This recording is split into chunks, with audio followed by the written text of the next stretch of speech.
شامی صاحب، سب سے پہلے سر وفاقی کابینہ اس میں توسیع ہو گئی ہے اور اب 31 وزراء ہو گئے ہیں وفاقی وزراء. پہلے 18 تھے، 13 جو ہے ان کا اضافہ کیا گیا ہے اور 11 وزرائے مملکت بھی بڑھے ہیں، جبکہ 3 ایڈوائزرز کو بھی شامل کیا گیا ہے.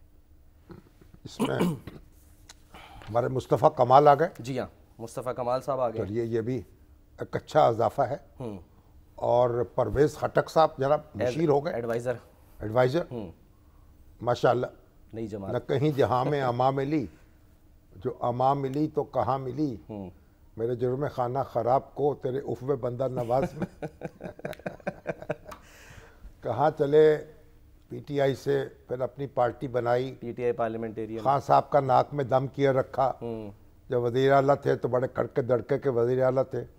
خان صاحب کے کڑاکے نکالتے رہے، ان کی باتیں نہیں مانتے تھے.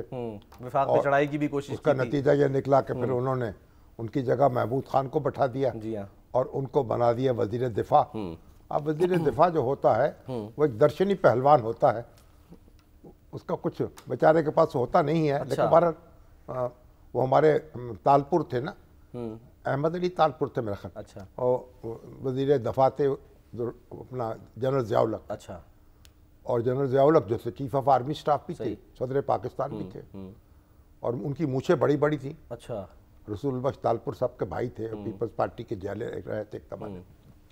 تو ان کا جناب آپ کو وزیر دفاع کیوں بنا دیا گیا؟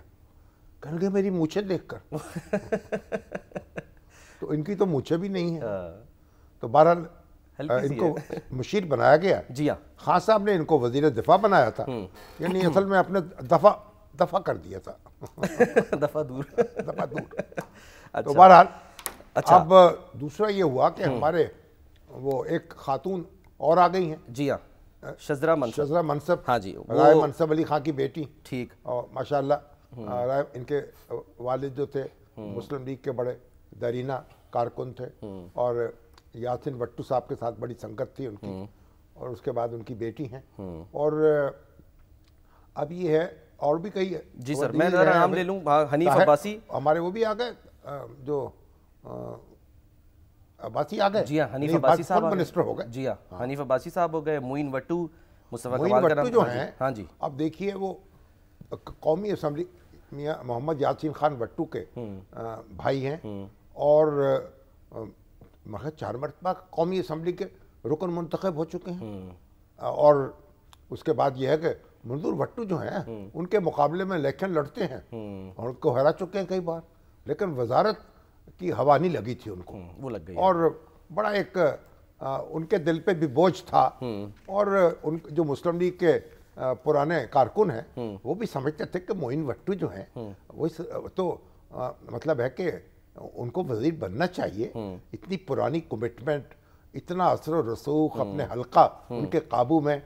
بہرحال اب ان کی بھی سنی گئی اور وہ وزیر بن گئے. ان کو بھی مبارک ہو. رضا حیات راج صاحب سر، وہ بھی وزیر بن گئے. پرانے ہیں خانے وال سے. جی ہاں، خانے وال سے مختلف جماعتیں تبدیل کر کے پھر ہاں یہاں تک آ چکے. بھائی جماعتیں تو تبدیل کرتے ہیں نا بیٹا، کپڑے تبدیل نہیں کرتے آپ. تو کپڑے تبدیل کرتے، سردی ہوتی ہے تو گرم کپڑے پہنتے ہیں، اور گرمی ہوتی ہے تو بھئی بلبل کے کپڑے پہنتے ہیں. نظریہ ضرورت کے تحت جب ایسی ہوا چلے گی ویسے کپڑے بدلنے پڑیں گے نا، کیا کریں بیچارے. ٹھیک ہے. اچھا، ڈاکٹر طارق فضل چودھری صاحب سر، ڈاکٹر طارق فضل چودھری کو آپ دیکھیں نا، جو نہیں بدلتے ان کے کپڑے پھاڑ دیے جاتے ہیں، کبھی اتار دیے جاتے ہیں. اب پی ٹی آئی کے کتنے لوگ ہیں جنہوں نے کپڑے نہیں بدلے، پھر ان کے ساتھ کیا ہوا. اس لیے چلو اب جان کی امان اسی میں ہے نا، آپ کپڑے بدل لیں. اچھا ٹھیک ہے سر. باقی مطلب یعنی کہ سوال یہاں پر یہ ہے کہ 1 سال تک تو ظاہر کنٹرول رکھا. طلال چودھری بھی آگئے. طلال چودھری بھی آگئے سر، بالکل. ہاں، کچھ وزیر وزرائے مملکت، علی پرویز ہمارے اون چودھری بھی آگئے. جی جی جی جی سر. ہاں، وہ جو خان صاحب کی ناک کا بال تھے نا ایک زمانے میں، تو عمران خان کے، ان کے بڑے راز ان کے سینے میں ہیں، وقتاً فوقتاً اگلتے رہتے ہیں، کچھ نگلتے رہتے ہیں. بالکل. بیرسٹر عقیل چودھری بھی سر، جو اکثر ٹی وی پروگراموں میں بیٹھے ہوتے ہیں. عقیل چودھری، ہاں جی، ہاں ڈھنگ کی بات کرتے ہیں. عقیل چودھری جو ہے وہ وزیر مملکت بنے. بالکل. ابھی تو وزیر مملکت بنے ہیں، اس کے وزیر بھی بن جائیں گے. اچھے ٹیلنٹڈ نوجوان ہیں. ٹھیک ہے. اچھا سر، سوال پھر یہاں پر، ہاں، ان وزیروں کو مبارک، مولا رنگلا ہی رکھے. 1 سال انتظار کیوں کیا سر؟ یعنی کہ ظاہر ہے کہ اب وہ پاؤں جماتے جماتے قدم جماتے جماتے یہ بھی تو ہوا نا. جب پہلے تو ہر وقت تلوار لٹکی ہوئی تھی, دیوالیاں نہ ہو جائیں, پیسے کہاں سے آئیں گے, خرچہ کیسے ہوگا. اب ذرا کچھ سکون آیا ہے, کو پاؤں ٹکے ہیں, تو اب ان لوگوں کا خیال بھی آیا ہے. اور اب میرا خیال وہ یہ جو آپ کے پیپلز پارٹی والے تو ابھی بھی کابینہ میں شامل نہیں ہوئے. بالکل انہوں نے کہا جو اقتدار میں جو ان کو حصہ مل گیا ہے وہ بہت کافی ہے, وہی شیر والا حصہ ہے. صدر مملکت ان کا, چیئرمین سینٹ ان کا, 2 گورنر ان کے, تو بہت کافی ہے. اسی پر اتفاق کر لیں, بس اس سے آگے کی بات نہیں ہے.